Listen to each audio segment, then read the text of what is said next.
Hi hello నేను బై Jayanthi. Welcome to my channel Kanna baby vlogs.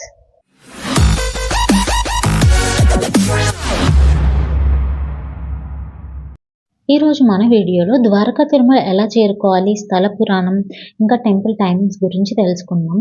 Dwaraka Tirumala స్థల పురాణం ప్రకారం ఈ క్షేత్రం శ్రీరాముడి తండ్రి దశరథ మహారాజు కాలం నాటిది అని భావిస్తారు. ద్వారకుడు అనే ఋషి తపస్సు చేసి స్వామివారి పాదసేవను కోరడంతో స్వామివారి పాదసేవ చేసుకునే భాగ్యం అతనికి దక్కింది అని చెప్తారు. స్వామివారి పైభాగం మాత్రమే మనకి దర్శనం ఇస్తుంది, పాదాలు మనకు కనిపించవు. అక్కడ స్వామివారికి అభిషేకం చేయకపోవడం అనేది విశేషం. ఒక చిన్న నీటి బొట్టు పడినా అది స్వామివారి విగ్రహం కింద ఉన్న ఎర్రచీమల పొట్టను కదిలిస్తుంది అని చెప్తారు. ఈ గుడి యొక్క సాంప్రదాయం ప్రకారం ప్రతి సంవత్సరం 2 కళ్యాణోత్సవాలు జరుగుతాయి. వైశాఖ మాసం ఇంకా ఆశ్వయుజ మాసంలో జరుపుతారు. ఇందుకు కారణం స్వయంభూ మూర్తి వైశాఖ మాసంలో దర్శనమిచ్చారు అని, సంపూర్ణ విగ్రహాన్ని ఆశ్వయుజ మాసంలో ప్రతిష్ఠించారు అని చెప్తారు. ఈ ద్వారకా తిరుమల ఏలూరు డిస్టిక్లో ఉంది. గుంటూరు నుండి 137 కిలోమీటర్స్ అయితే ఉంది.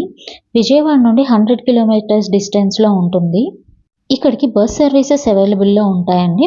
టెంపుల్కి 1 కిలోమీటర్స్ డిస్టెన్స్లో కుంకులమ్మ అమ్మవారి దేవస్థానం అయితే ఉంటుంది. అమ్మవారు చూడడానికి చాలా నిండుగా ఉంటారు. మేమైతే అక్కడ దర్శనం చేసుకొని ద్వారకా తిరుమల వచ్చాము. టెంపుల్ దగ్గర ఎంట్రన్స్ ఇక్కడ ఉంటుంది. చెప్పులు మనం బయట విప్పేసి వెళ్ళాల్సి ఉంటుంది. అలాగే మొబైల్స్ కూడా బయటే మనం లోకల్స్లో పెట్టేసుకొని వెళ్ళాల్సి ఉంటుంది. మొబైల్స్ లోపలికి ఎలవ్ లేదు. టెంపుల్ టైమింగ్స్ వచ్చేసి మార్నింగ్ 6 o'clock నుండి ఈవినింగ్ 5:30 వరకు టెంపుల్ ఓపెన్లో ఉంటుంది. ఈవినింగ్ 5:30 to 6:30 వరకు టెంపుల్ క్లోజ్లో ఉంటుంది. అండ్ ఈవినింగ్ 6:30 ఓపెన్ అయితే నైట్ 9 o'clock వరకు టెంపుల్ ఓపెన్లోనే ఉంటుంది. నేను ద్వారకా తిరుమల 18 weeks నుండి ద్వారకా తిరుమల వెళ్తూనే ఉన్నానండి. మనకి టెంపుల్లో చాలా అంటే చాలా ప్రశాంతంగా ఉంటుంది. మీరు అక్కడికి వెళ్ళి ఎక్స్పీరియన్స్ చేస్తేనే ఆ పాజిటివ్ వైబ్స్ అనేవి మీకు తెలుస్తాయి. ఒక 9 weeks నేను నడుచుకుంటూ వెళ్ళాను.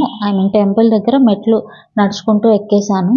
బట్ 9 weeks నేను మోకాళ్ళ మీద మెట్ల పూజ చేసుకుంటూ వస్తాను అని మొక్కుకొని మెట్ల పూజ చేసుకుంటూ వెళ్ళాను. బట్ మనకి పెయిన్ అయితే ఏం అనిపించదు. చాలా అంటే చాలా మనసుకి ప్రశాంతంగా అనిపించింది నాకైతే. మనం ఉత్తర ద్వారం ఎదురుగా మనకి ఒక మండపం ఉంటుంది. పక్కనే ఇప్పుడు మళ్ళీ ఇంకొక మండపాన్ని కూడా కన్స్ట్రక్ట్ చేస్తున్నారు. ఈ మండపంలో రెస్ట్ తీసుకునే వాళ్ళు రెస్ట్ తీసుకుంటారు. సమ్టైమ్స్ నిద్ర చేయాలి అనుకొని అక్కడ టెంపుల్ దగ్గరికి వెళ్ళిన వాళ్ళకు కూడా ఈ ప్లేస్ చాలా ఎక్కువగా ఉంది.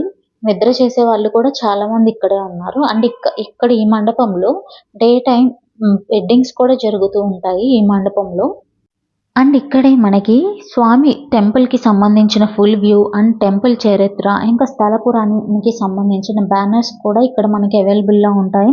ఇంకా స్వామివారికి మనం చేయించాల్సిన కళ్యాణాలు ఏమన్నా చేయించాలి అనుకుంటే దానికి సంబంధించిన పూర్తి ఇన్ఫర్మేషన్ అయితే ఆ మండపంలో ఉన్న బ్యానర్స్ మీద అవైలబుల్లో ఉంటుంది. మేము దర్శనానికి అయితే వెళ్ళొచ్చేసాము. దర్శనం వెళ్ళడానికి మీకు మొబైల్ లోపలికి అస్సలు అలౌ చేయరండి. బయట లాకర్స్లో పెట్టేసి వెళ్ళాలి. దర్శనం కంప్లీట్ అయ్యి వచ్చాక మీరు గోపూజ చేసుకోవాలి అనుకుంటే గోశాల ఇక్కడ అవైలబుల్లో ఉంటుంది.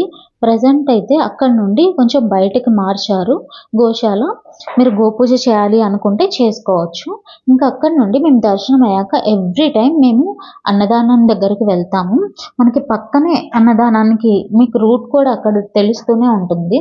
అన్నదానానికి వెళ్ళి మేము ప్రతిసారి అక్కడే భోజనం చేసి వస్తాము. అన్నదానం టైమింగ్స్ వచ్చేసి మార్నింగ్ 10 o'clock నుండి ఆఫ్టర్నూన్ 3 o'clock వరకు ఓపెన్లో ఉంటుంది. సమ్టైమ్స్ 4 o'clock వరకు. అండ్ దెన్ ఈవినింగ్ 6 or 6:30 నుండి నైట్ 10 o'clock వరకు అన్నదానం ఓపెన్లోనే ఉంటుంది. అన్నదానం జరిగే ప్లేస్ చాలా అంటే చాలా పెద్దగా ఉంటుంది. ప్రతి ఒక్కరూ అక్కడ భోజనం చేసి మాత్రమే వెళ్తారు. అన్నదానం అయిన తర్వాత మాకు సేవ చేయడానికి ఒకసారి అవకాశం దక్కింది. స్వామివారి సేవ చేసుకొని వచ్చేసాము. I felt so happy. మీకు ఈ వీడియో ఇన్ఫర్మేటివ్గా అనిపిస్తే, మీకు ఈ వీడియో నచ్చితే ప్లీజ్ లైక్ చేయడం అస్సలు మర్చిపోవద్దు. Please like, share and subscribe to my channel. Thank you so much for watching.